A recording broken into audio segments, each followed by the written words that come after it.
Hoje vamos falar sobre a prolactina. A prolactina, que é um hormônio. Hormônios são moléculas responsáveis por ativar e controlar diversos processos do corpo, como o metabolismo, o crescimento e a sexualidade. No nosso caso, a prolactina é um hormônio peptídico, ou, mais especificamente, é um hormônio polipeptídico, produzido na adenohipófise. Suas células são células lactotróficas, que são células especializadas encontradas na hipófise que produzem e secretam prolactina. Funções principais: produção do leite, modula a imunidade, homeostase hídrica, ciclo menstrual e fertilidade. Na estimulação da produção do leite, após o parto, a prolactina é fundamental para que as glândulas mamárias produzam leite, um processo chamado de prolactação. Ela atua no desenvolvimento das glândulas mamárias, mais especificamente no desenvolvimento dos alvéolos mamários, estruturas responsáveis pela produção do leite durante a gravidez e após o parto. Regula o ciclo menstrual. Especificamente, ela age mais no pós-parto, ajudando a evitar uma nova gravidez durante a amamentação. Ela afeta a função sexual, porque ela regula a libido e a função sexual tanto em homens quanto em mulheres. E isso é um assunto que a gente vai ver mais pra frente. Agora a gente vai ver os mecanismos de regulação da prolactina. A inibição por dopamina. Quando a dopamina é liberada, ela atua nos receptores de D2, inibindo a produção de prolactina. Aí a gente também tem o estímulo por TRH, que nesse caso ela age assim. Embora o TRH seja um importante regulador do TSH, seu papel na regulação da prolactina ainda não está totalmente esclarecido, mas ele pode estimular a produção da prolactina. Em testes de estímulos com TRH, observa-se um aumento nos níveis de prolactina no sangue, indicando que o TRH tem um efeito estimulador sobre a liberação desse hormônio. Além do TRH, outros fatores como a dopamina, a ocitocina,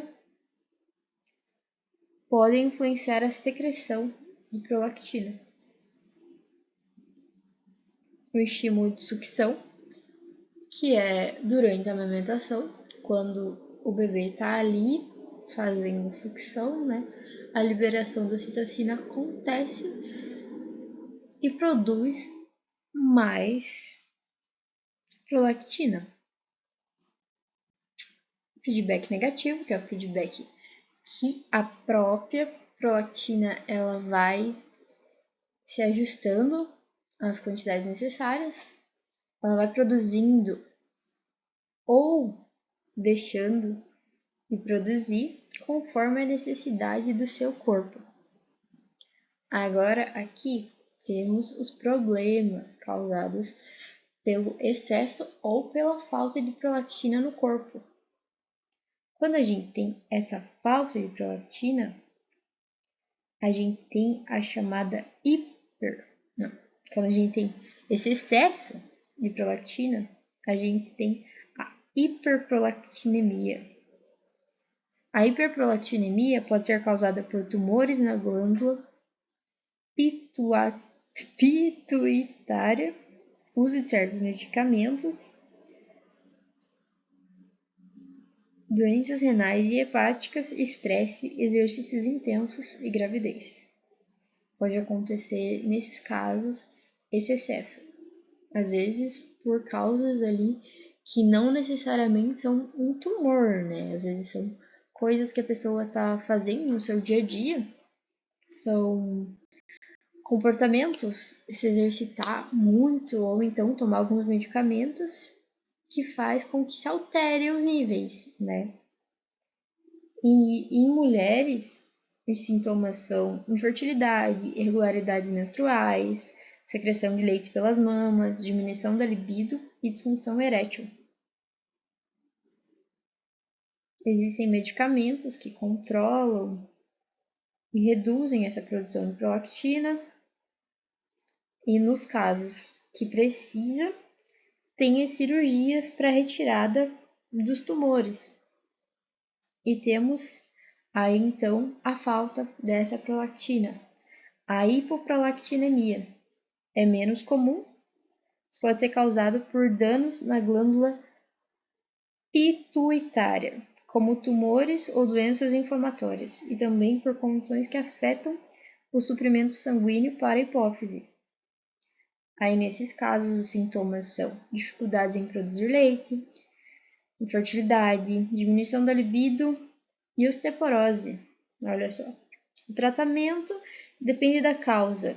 Pode envolver reposição hormonal ou tratamento de condição do que está causando.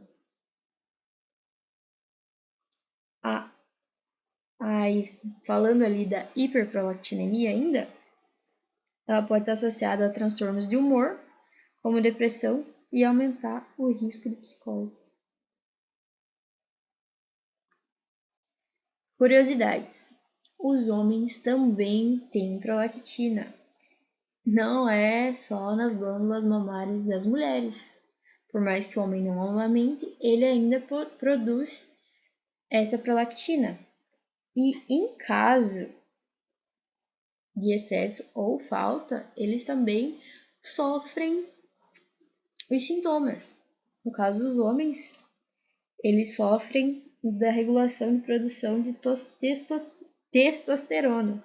A prolactina auxilia na manutenção da produção saudável de testosterona, principal hormônio sexual masculino. Ela pode agir também no fator da fertilidade, contribuindo para a produção e maturação saudável dos espermatozoides, afetando a fertilidade masculina. Então, quando está desequilibrado, ela pode fazer com que o cara fique infértil. Pode afetar a função erétil, o metabolismo, porque participa da regulação do metabolismo, incluindo o metabolismo de gorduras e açúcares, atua também no sistema imunológico e na neurogênese, porque tem estudos que indicam que a prolactina pode estimular a formação de novos neurônios no cérebro. Então, às vezes a pessoa está com alguns sintomas ali e ela não percebe que pode estar acontecendo de errado no corpo dela é essa prolactina. Por isso que sempre após os sintomas que a gente sente que o nosso corpo está diferente, a gente deve procurar um especialista, porque às vezes você acha que é outra coisa e é essa prolactina que está alterada.